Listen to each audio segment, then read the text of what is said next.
Climate change is a fact. So it's very, very cold out. I do not believe that human activity is causing these dramatic changes to our climate the way these scientists are portraying it.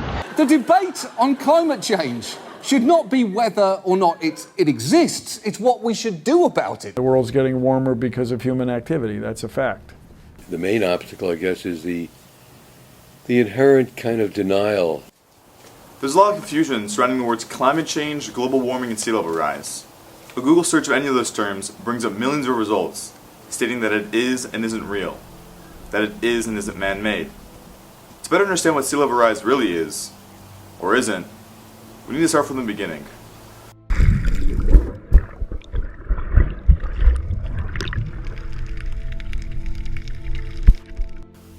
Planet Earth is 4.6 billion years old. According to the U.S. Geological Survey, there have been at least 5 ice ages over Earth's history. That means there have been at least 5 warming periods. That shows that climate change is a natural process. The climate has changed before, and it will change again. However, the issue that is creating so much controversy is the rate of change of our current climate, and the cause of this rate. To understand that, I dug a little further and uncovered the scientific data that has revealed the carbon levels of our atmosphere dating as far back as 650,000 years ago. Researchers gathered the atmospheric makeup of Earth, more specifically the carbon levels, through sampling the ice cores of our glaciers. The ice core data shows the levels of carbon throughout Earth's history as far back as 650,000 years ago. In this graph created by NASA, we see that in 1950 we surpassed the threshold of 300 parts per million of carbon dioxide. In the past 60 years, our levels of carbon have spiked by 100 parts per million. That is a 30% increase. So what happened? Why the spike? To answer that, we need to understand greenhouse gases and their effect on the environment. There are 4 primary greenhouse gases: fluorinated gases, nitrous oxide, methane, and carbon dioxide. The 2 main gases we speak of when talking about greenhouse gases are methane and carbon dioxide, which from this pie graph created by the US EPA shows us that together methane and carbon dioxide make up 91% of the greenhouse gases in our atmosphere. How do greenhouse gases affect our environment? Well, greenhouse gases trap heat in our atmosphere and act as a blanket, keeping the Earth warm. The more greenhouse gases we produce, the thicker the blanket becomes, which creates more heat. That extra heat has a negative impact on our planet, most specifically our seas. I met with sea level rise expert Nicole Hernandez-Hammer to learn the causes of sea level rise. So sea level rise is caused by 2 things. The first is thermal expansion. So when water gets hotter, it expands, and that's one of the reasons that sea level is going up. The other piece is the melting of ice, land-based ice. So when you put those 2 things together, you get the sea level rise that we're seeing now. In this graph released by the Intergovernmental Panel on Climate Change, we see that by 2030, our seas can rise as much as 3 to 7 inches, and by 2060, our seas can rise anywhere from 9 to 24 inches.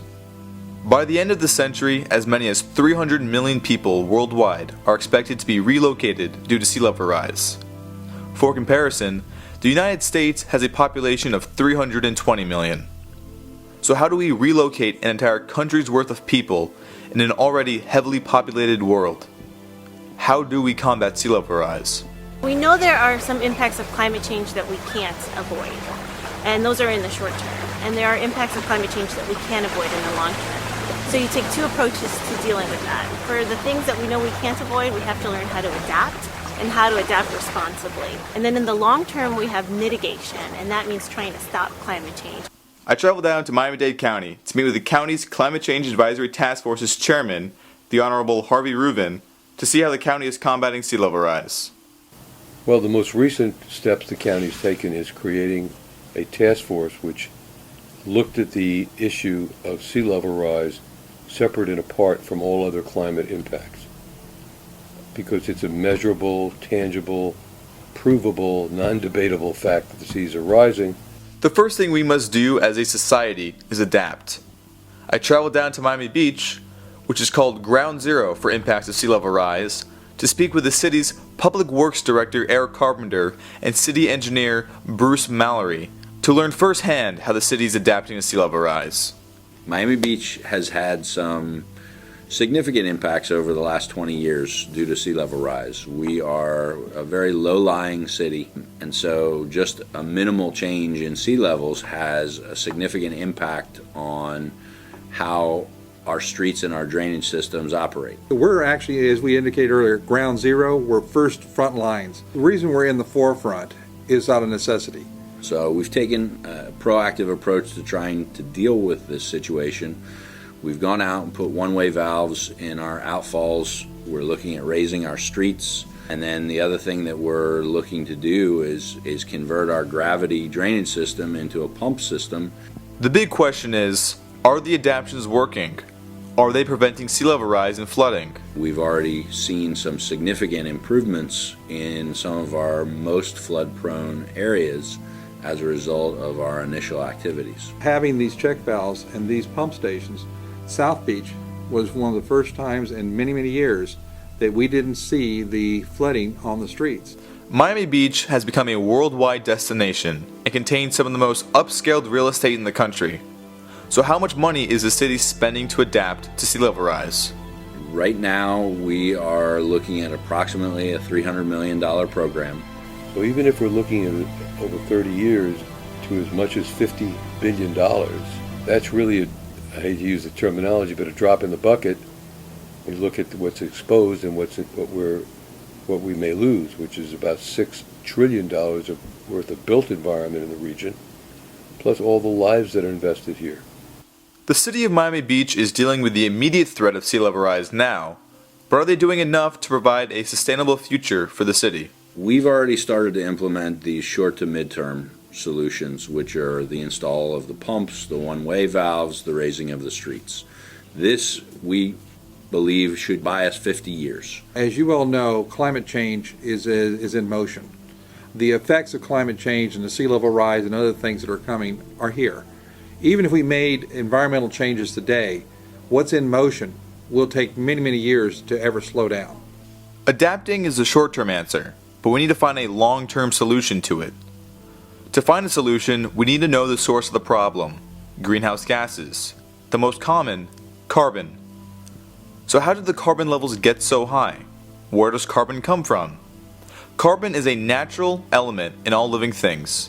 Animals breathe out carbon. Plants convert carbon, but most importantly, fossil fuels release carbon. Fossil fuels are the main source of carbon in our atmosphere today. Today, the entire world relies on oil and gas. Burning fossil fuels releases the carbon back into the atmosphere. Fossil fuels are currently our most dominant energy source for everything on our planet. So how do we get off our main energy supply? We need to find a more sustainable, environmentally friendly energy source, such as renewable and green energy.